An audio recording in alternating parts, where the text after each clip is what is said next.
daripada capek-capek untuk petun, yang paling gampang itu PDIP menarik menteri-menterinya dari kabinet Pak Jokowi, ya, kabinet saat ini, karena itu yang lebih memungkinkan dan gampang dilakukan.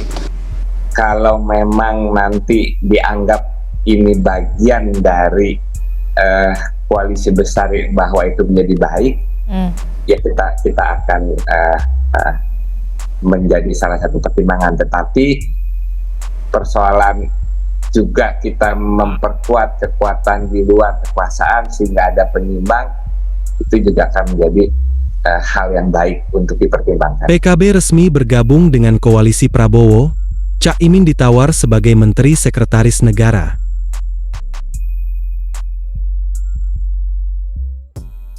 Dalam dinamika politik Indonesia, langkah-langkah strategis seringkali menjadi sorotan utama.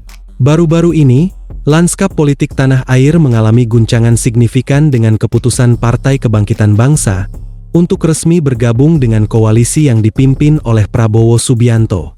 Pada saat yang sama, Ketua PKB, Muhaimin Iskandar atau yang lebih dikenal sebagai Cak Imin, beredar isu masuk dalam jajaran Menteri Prabowo, akan menjadi Menteri Sekretaris Negara dalam kabinet yang baru akan dibentuk.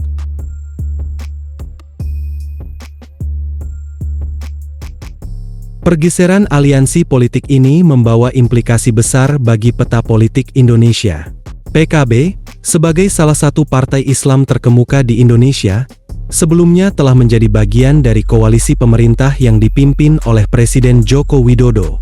Namun, dengan keputusan ini, PKB bergabung dengan koalisi oposisi yang sebelumnya dikenal sebagai Gerakan Indonesia Raya, Gerindra.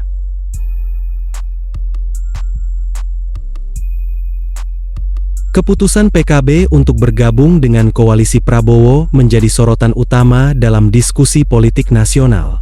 Beberapa pihak melihatnya sebagai langkah yang strategis untuk memperkuat posisi politik PKB dalam upaya memperluas pengaruhnya.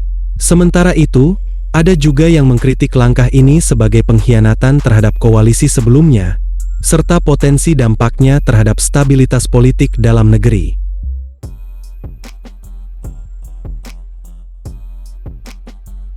Cak Imin, sebagai tokoh utama di balik keputusan PKB ini, menjadi pusat perhatian. Sebagai politisi berpengalaman dan pemimpin PKB yang karismatik, Cak Imin telah memainkan peran penting dalam mengarahkan arah partainya.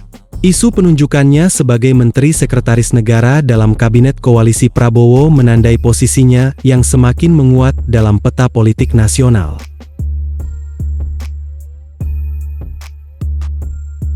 Perubahan aliansi politik seperti ini juga menggugah pertanyaan tentang dinamika politik di masa depan.